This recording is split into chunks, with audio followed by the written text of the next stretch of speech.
Aristotelian Education, Its History, Philosophy, and Restoration in the Classical Liberal Arts Academy. In the modern world of education, where utilitarian goals and vocational training dominate the conversation, the original ideals of Aristotelian education have all but vanished from view.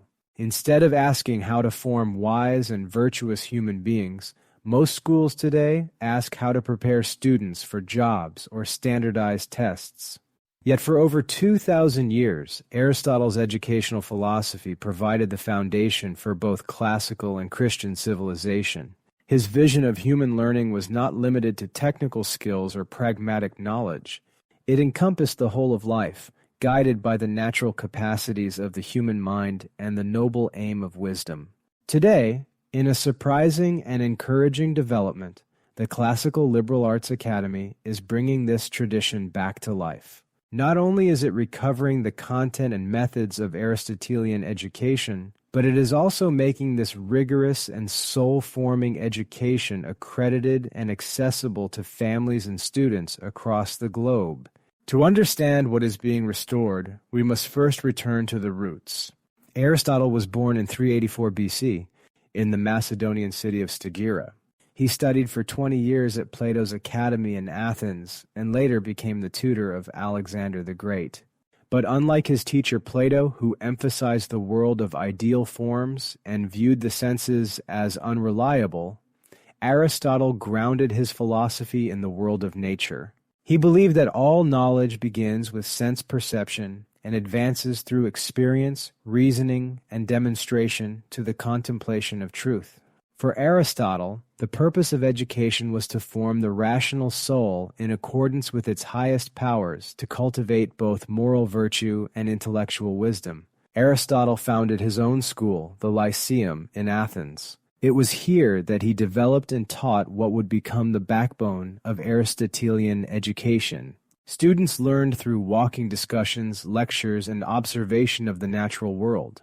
Unlike modern education, which is often fragmented into isolated subjects, Aristotle's curriculum was deeply integrated. It began with logic, which he regarded as the tool of all thinking. From there, it moved into natural science, metaphysics, ethics, politics, rhetoric, and the arts. The goal was to train the student not merely to know facts, but to understand causes, to grasp principles, and to reason clearly from observation to truth. What made Aristotelian education so powerful was its clarity of purpose. Education was not ordered toward employment, but toward virtue, what the Greeks called arete. It aimed at training citizens and leaders who could rule themselves before attempting to rule others. Knowledge, in Aristotle's view, culminated in theoria, the contemplative life, in which the mind beholds the truth for its own sake. Even the practical disciplines such as ethics and politics were understood in light of the final goal, living well according to reason. As history unfolded, the torch of Aristotelian thought passed from Greece to Rome and eventually into the heart of the Christian Church. In the early centuries of Christianity, Aristotle was often overshadowed by Plato and the Neoplatonists. But by the Middle Ages, particularly through the work of Arab scholars and Latin translators, Aristotle's writings were reintroduced to the West. The great scholastic thinkers, above all St. Thomas Aquinas, embraced his philosophy and adapted it to serve Christian theology. Aquinas referred to Aristotle simply as the philosopher, a title of the highest respect. For Aquinas, Aristotelian logic, metaphysics, and natural philosophy offered a stable foundation for understanding divine revelation. Faith and reason were not opposed, but ordered to the same truth. This synthesis of Aristotelian education with Catholic theology became the framework of the medieval university. Medieval education was structured around the 7 liberal arts, which were themselves rooted in Aristotelian categories of knowledge. The trivium grammar, logic, and rhetoric formed the foundation of linguistic and rational training. The quadrivium arithmetic, geometry, music, and astronomy trained the mind in number, proportion, and cosmic order. These arts prepared students for the study of philosophy and ultimately theology, which was considered the queen of the sciences. In this vision, Aristotelian education was not a luxury, but a necessity for the formation of rational, virtuous, and spiritually mature individuals. It served the church, the state, and the common good. For centuries, this model reigned supreme. From cathedral schools to the great universities of Paris and Oxford, from the Jesuit Ratio Studiorum to the seminary training of priests, Aristotelian education was the norm. But beginning in the 17th century, the intellectual world began to change.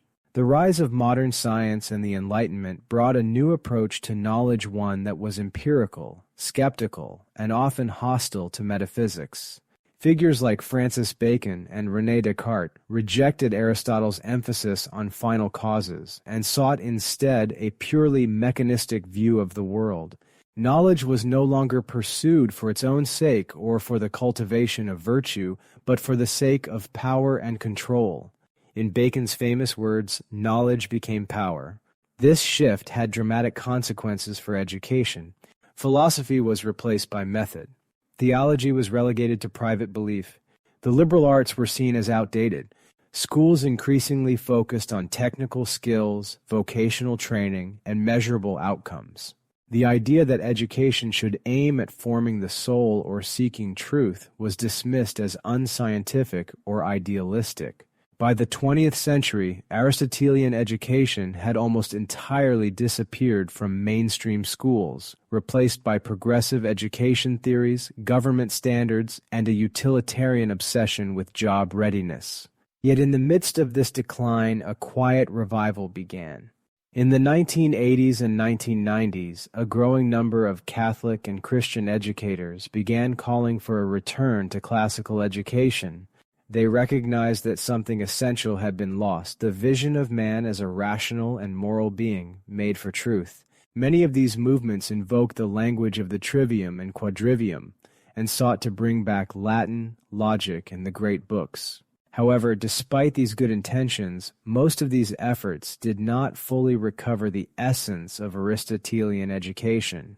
They often adopted modern school structures, used contemporary textbooks, and treated classical content as a theme rather than a lived tradition. Philosophy was touched upon but rarely studied in depth.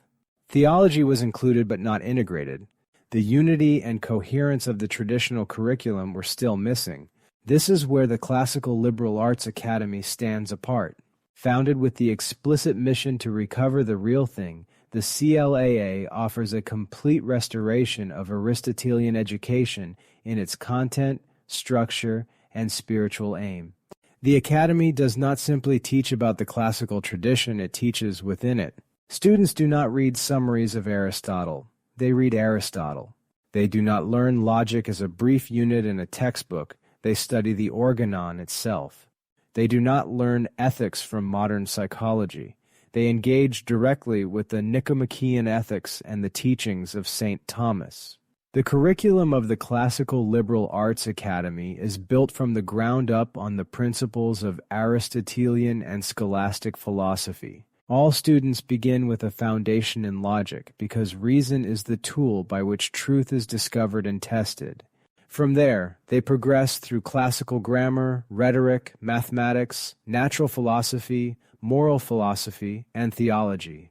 The liberal arts are studied not as isolated skills, but as interconnected disciplines that form the rational soul. The goal is to cultivate not only intellectual excellence, but moral virtue and contemplative wisdom. One of the distinctive features of CLAA's approach is its commitment to mastery. Rather than racing through content to meet artificial grade levels, students are encouraged to move at their own pace, ensuring that understanding is real and deep.